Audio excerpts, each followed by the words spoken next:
Buon pomeriggio, benvenuti all'appuntamento con il sindaco, in questo caso con il vice sindaco di Catania che ringraziamo, Paolo La Greca, assessore alla mobilità, e qui e per noi ci fa enorme piacere naturalmente, anche perché il sindaco trentino ha avuto un impegno improvviso e quindi non può essere qui con noi.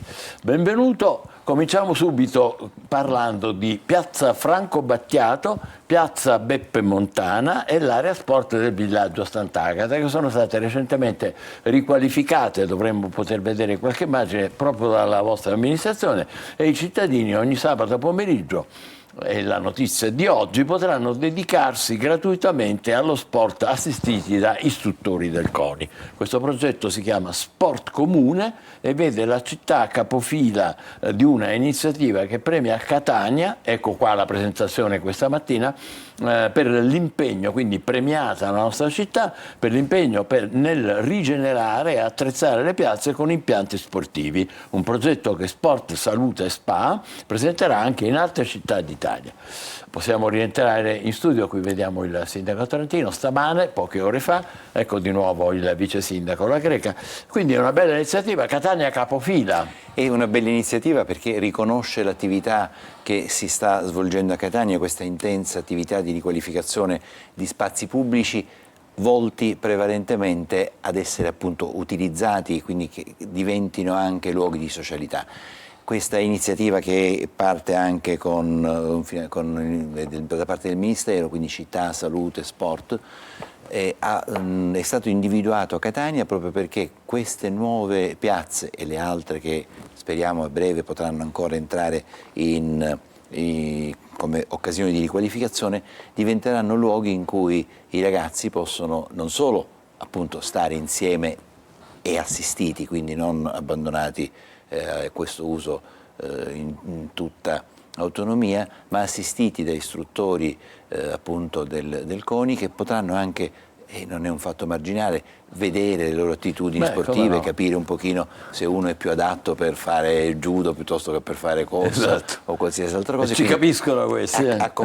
Sì, ci capiscono, e quindi sono delle belle opportunità, quindi proprio un'iniziativa che va avanti, sarà per i sabati pomeriggio, quindi le giornate in cui i ragazzi sono maggiormente liberi, ed è una grande opportunità. Vivere uno spazio pubblico significa viverlo in maniera corretta, significa apprezzarlo, rispettarlo, e per rispettarlo devo amarlo, quindi devo diventarne parte, quello deve diventare parte di me, e praticare uno sport, praticare delle attività in comune credo che sia la cosa migliore. Davvero. Naturalmente voi ascoltatori potete come solito intervenire nella nostra trasmissione, vedete lì sul lato destro del teleschermo il WhatsApp 342 7455 005 e la mail è sempre la stessa, Sicilia 24 Focus, tutto attaccato come vedete. Insomma, l'impressione rossa, poi c'è la chiocciola e dopodiché telecolor.it. Parliamo del grande palasport di Nesima, che da 20 anni era in stato di abbandono, ma non rimane un'incompiuta, perché ieri l'amministrazione, il sindaco trentino, c'era l'assessore Parisi, hanno illustrato un progetto di riqualificazione di questa struttura in termini avveniristici. Questo è un po' il rendering, come si dice, quello che diventerà. Insomma, nei prossimi giorni i lavori cominceranno. Quando cominceranno? A breve, i lavori dovrebbero entro il mese iniziare, perché è un progetto esecutivo già in appalto, quindi dovrebbero iniziare a breve, e sono veramente una grande opportunità, perché addirittura si parlava di questo edificio come un ecomostro, sì, dimenticando che invece è stata un'iniziativa interessante in occasione delle Universiadi che si tennero a Catania alla fine degli anni 90 e nel 97, e questo edificio, che è un palasport ma che è anche un luogo per eventi, accanto alla piscina di Nesima, accanto a questo sistema che di fatto venne a costituire una piccola cittadella dello sport, ha avuto una vita difficile, perché venne inaugurato, forse qualcuno dei boomers come me lo ricorda, con uno spettacolo. Ci fu il Notre Dame de Paris che... Però quel giorno stesso dell'inaugurazione ci furono problemi di infiltrazione, eccetera, perché è una struttura che è certamente anche importante, perché ha questa bella cupola con un grande arco che sostiene le travi di bordo, è un bellissimo edificio, però dall'inizio ebbe dei problemi, quindi non fu un'incompiuta. fu realizzato, fu utilizzato per un brevissimo tempo, però subito poi fu di fatto condizionato. abbandonato. Però, Quindi adesso restituirlo alla dignità che questo bello spazio ha, sono quasi 5.000 posti, quindi significano eventi, significano concerti, significa attività sportive, tutto ciò che un bel palazzetto moderno dello sport possa fare, diventa veramente una grande opportunità. Viene finanziato, mi corregga se sbaglio, con 15 milioni di fondi comunitari. Sono 15 milioni del patto per Catania, quindi erano già postati e finalmente entreranno in circolo. Dicevo, anche questo è strategico perché non dimentichiamo che la metropolitana ha la fermata ennesima, quindi molto vicina e quindi facilmente accessibile. Il progetto prevede anche la riqualificazione del percorso che dalla stazione della metropolitana porta direttamente e al palazzetto dello sport e alla piscina di Nesima, quindi è un'ulteriore occasione per integrare il trasporto pubblico di massa con le nostre infrastrutture, con le nostre attrezzature, contribuendo a creare quelle polarità, quelle centralità attorno ai nodi del servizio pubblico, del trasporto pubblico, che è un fatto fondamentale per ridurre poi l'uso delle automobili. Passiamo a quello privato, perché da lunedì sono in funzione i famosi nella circonvallazione semafori con un nome inspiegabile, TX Speed, ma insomma abbiamo detto i semafori intelligenti che rilevano e fotografano le infrazioni stradali. Cioè se uno con la macchina passa col rosso a quel semaforo pedonale, gli viene fotografato e gli viene presa la multa. Quindi attenti al rosso, occhi alla striscia bianca, anche alla striscia bianca. Vediamo perché.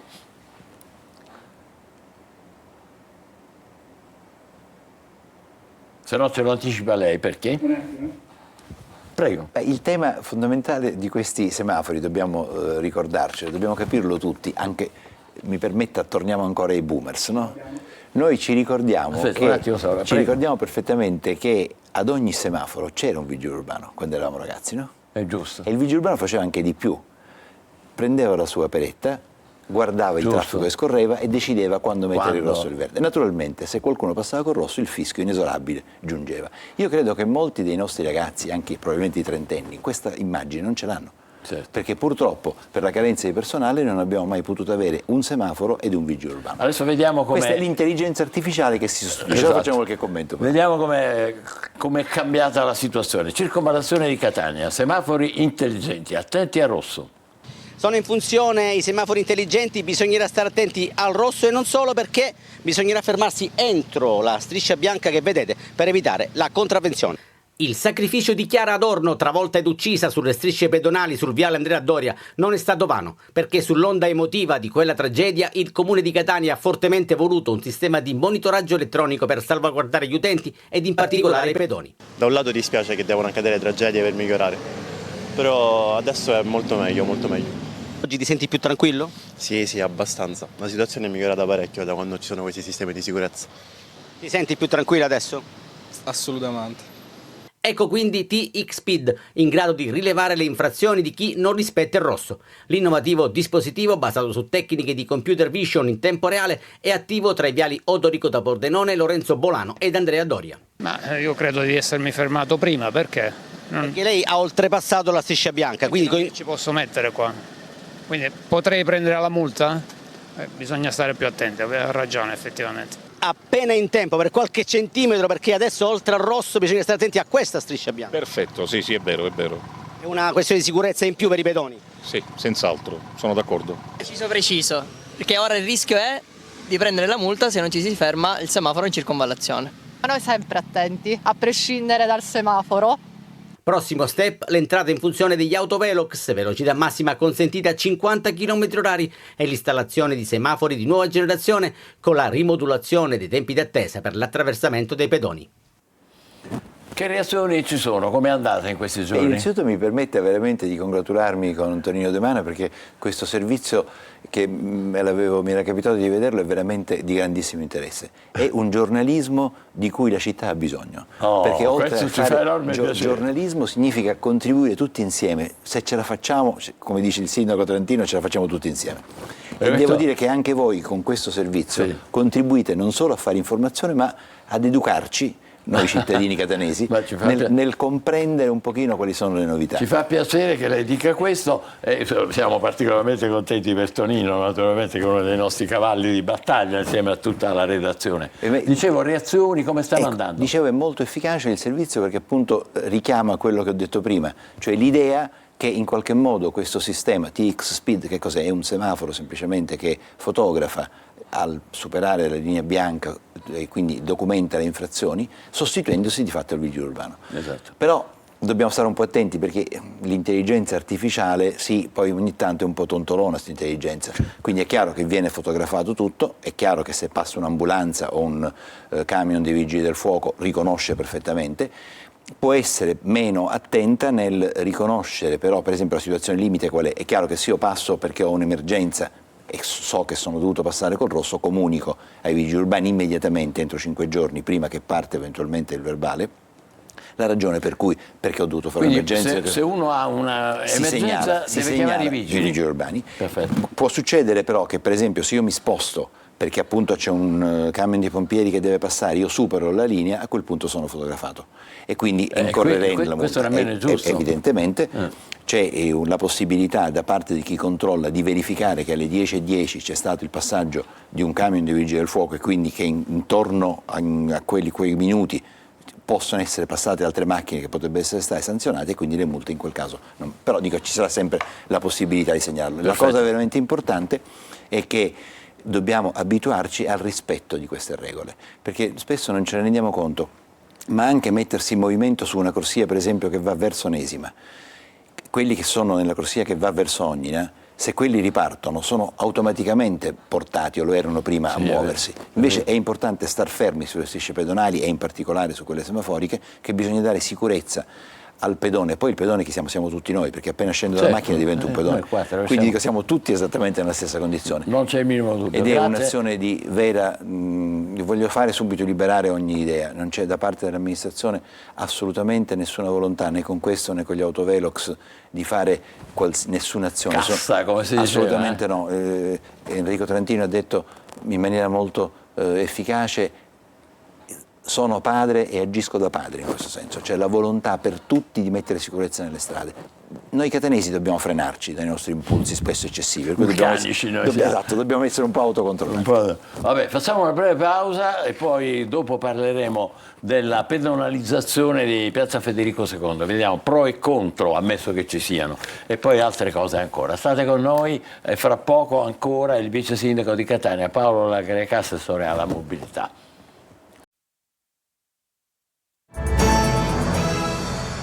Rieccoci di nuovo insieme, abbiamo con noi il vice sindaco di Catania, Paolo La Greca, assessore alla mobilità e anche altre cose, ma in questo momento ci interessa soprattutto la mobilità, perché è di questo che stiamo parlando soprattutto. Il sindaco Trantino, che il venerdì è il nostro ospite solitamente, ha avuto un impegno improvviso, lo ritroveremo prossimamente. Dicevamo, vice sindaco, Piazza Federico di Svevia, ne abbiamo parlato varie volte anche con il sindaco. Allora, si comincia domenica 16 giugno, è un piano di pedonalizzazione, vediamo qua, non devo sbagliare, Piazza Federico di Svevia, poi c'è un piano viario delle zone circostanti il castello. E allora inoltre quel primo giorno, siccome poi ci sarà un concerto eccetera eccetera, la metropolitana di Catania chiuderà all'1 di notte, una modalità viene comunicata dal comune che dalla settimana prossima diventerà stabile nelle serate di ogni venerdì e sabato. Questo per quanto riguarda Federico di Svevia.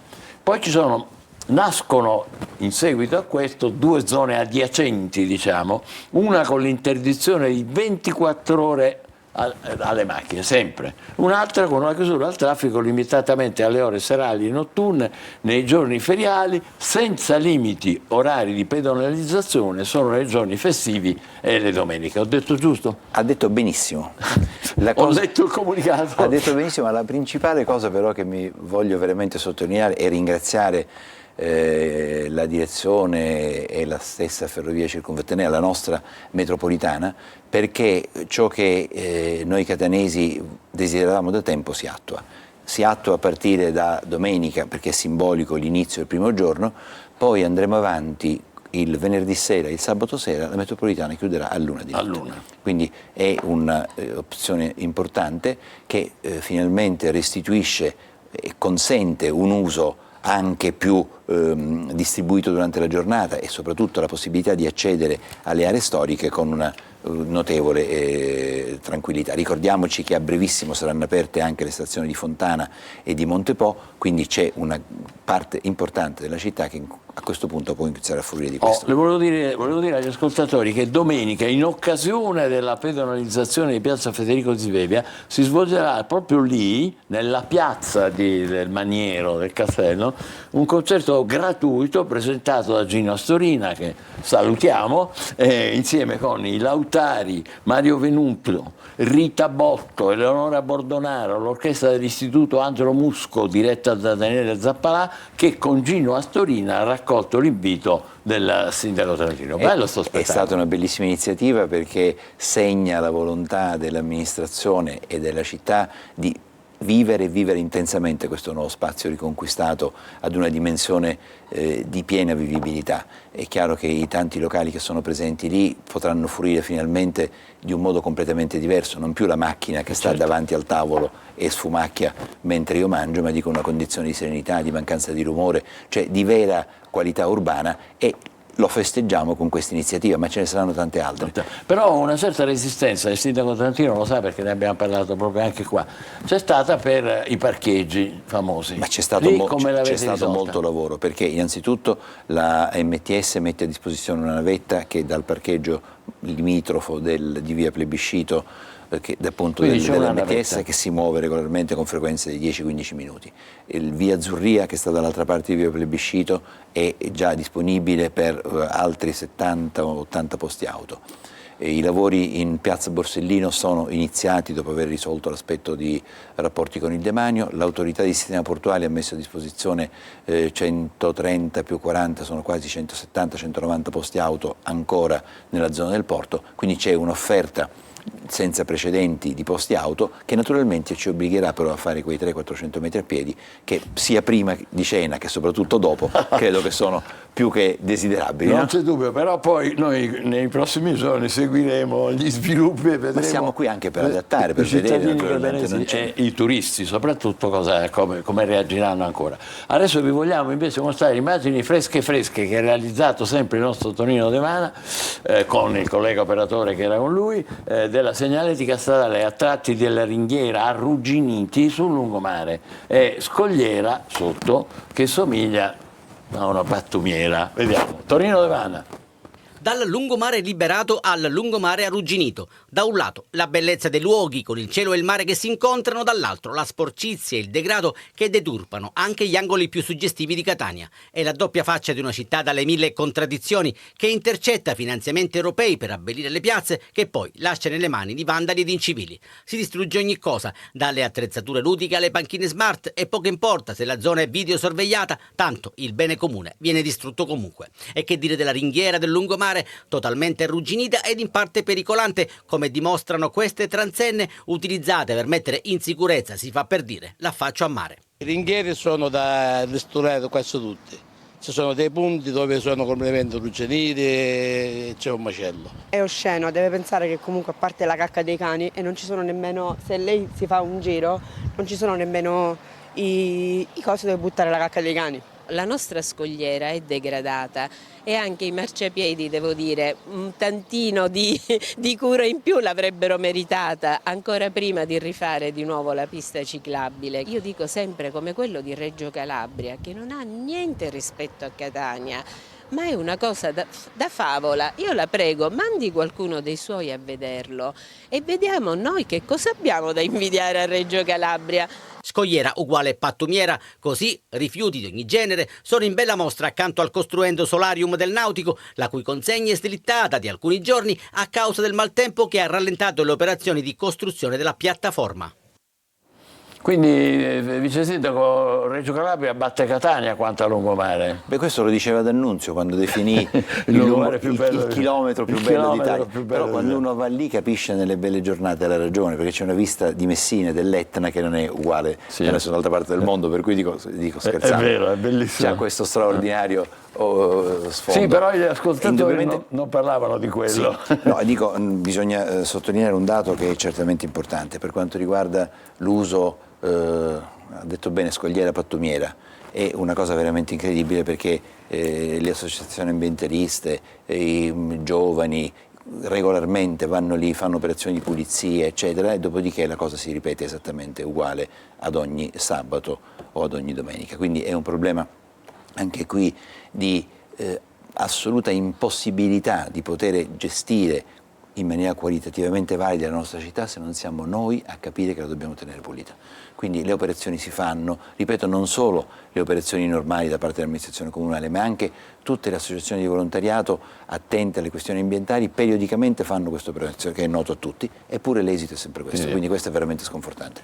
Adesso tocca a voi, vostri messaggi 342 74 55 005, buon pomeriggio, ma per le altre strade, qui è una persona che ha sicuramente un grande dolore, dice mia figlia ha perso la vita al Viale Africa, si riferisce ai semafori. Sì, questa è una cosa che purtroppo qualsiasi giovane vita viene spezzata in condizioni di un incidente, è un colpo che un'amministrazione sente particolarmente. Il caso della signora, la tragedia non è stata recente probabilmente, quella di Chiara Adorno invece con il sindaco in forma privata siamo andati a provare a stare vicino alla famiglia nel momento di quella tragedia insieme anche al rettore, ma è stato un momento di grandissimo e profondo dolore per tutti. Non è vero che avevamo iniziato dopo quella vicenda, la cosa che ci è costata maggiore fatica è che avevamo già iniziato ad adeguare proprio quel semaforo, non ancora con i TIC speed ma con particolari sistemi di illuminazione eccetera, e purtroppo l'attraversamento da parte dei ragazzi è avvenuto sulle strisce pedonali poco distanti dal semaforo, non utilizzarono in quell'occasione il semaforo. Quello che stiamo facendo è evidentemente un programma di adeguamento di tutto il nostro sistema semaforico. Lo stiamo facendo a partire dalla circonvallazione, altri sono già in cantiere e quindi progressivamente nelle parti a maggiore rischio evidentemente questo sistema sarà installato. Quindi questa povera signora che ha subito questa tragedia è un'iniziativa che la città sta provando ad andare avanti. Però vorrei dire una cosa anche a proposito delle ringhiere del lungomare. Cioè, è chiaro che per esempio nella zona che è stata riqualificata del porticciolo di Ognina è stato messo l'acciaio inox. L'acciaio inox diventa sostanzialmente... Resiste anche a noi. Resiste anche a noi. Il problema è che i costi di manutenzione per la trasformazione con questo materiale sono sicuramente lunghi perché è particolarmente costoso. Ricordiamoci, è un altro dato importante, che tenere bene la città, il sindaco lo dice continuamente, è un problema nostro, anche perché la manutenzione della città si fa con le spese correnti, nessuno finanzia la manutenzione della città e le spese correnti sì, sono finanziate da una sola cosa, che sono le entrate correnti. Le entrate correnti sono la nostra Tari, le nostre tasse, le nostre multe, eccetera. E su questo, come sappiamo, stiamo lavorando tanto perché Catania sta messa un po' male. Bene. Andiamo avanti, i vostri messaggi. A Piazza Carlo Alberto c'è il caos totale. Questo è secco essenziale, ma come dire...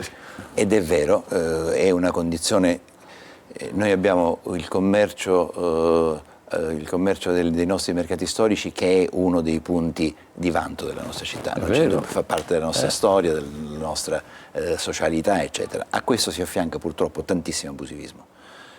In altre parole, a commercianti che gestiscono gli loro spazi in maniera adeguata si aggiungono con sempre maggiore presenza abusivi che determinano un caos e un disordine, anche nella gestione poi quindi è chiaro che bisogna dire che la nostra polizia annonare, i nostri vigili urbani, che finalmente stiamo incrementando di numero perché purtroppo c'è stato fino a un numero veramente carente. A proposito, il sindaco ce ne ha parlato varie volte, a che punto siamo lì? Sono partite i bandi, adesso saranno fatte le selezioni da società esterne naturalmente all'amministrazione e ci auguriamo, incrociamo le dita, che per la fine dell'estate potremmo già incominciare ad averli in servizio. Poi ci sono gli altri quanti saranno? 80 questi e ce ne sono altri 100 che partiranno a breve con il contributo della Presidenza del Consiglio dei Ministri, che ci ha consentito di poter risolvere un problema veramente annosissimo. Pensate che da 240 o poco più aumenteremo di altri 180, cioè praticamente raddoppiamo, finalmente vedremo i vigili in città. Ottimo.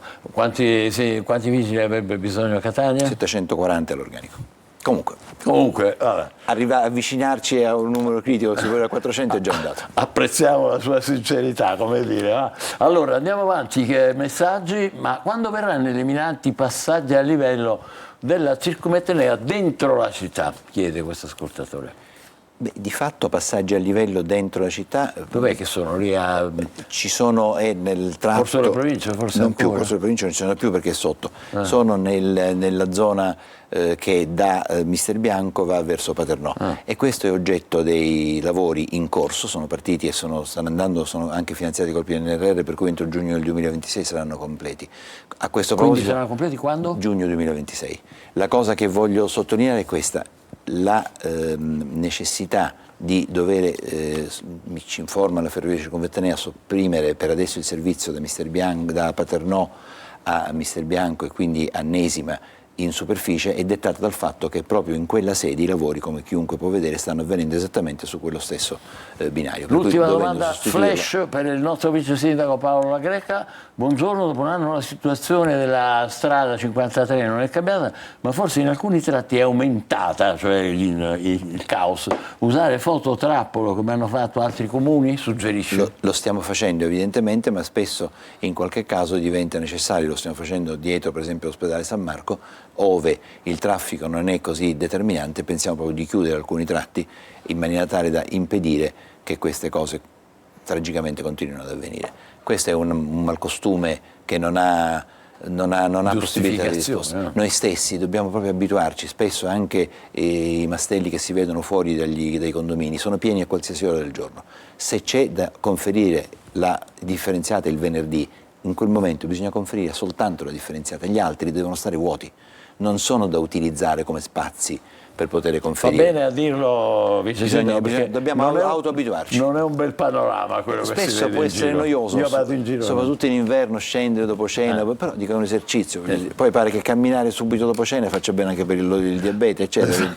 bisogna porsi. Abituiamoci. Ha ragione il vice sindaco, ringraziamo molto il vice sindaco Paolo La Greca, assessore in questo caso alla mobilità, perché abbiamo parlato molto della mobilità, ma si occupa anche di urbanistica e rapporti con l'università e rapporti con l'università. Bene. La prego di salutarci il sindaco che non è potuto essere con noi questo venerdì per un impegno improvviso e che ci auguriamo di ritrovare venerdì. Grazie e buon lavoro. Grazie a voi. Grazie a voi per averci seguito, buon pomeriggio.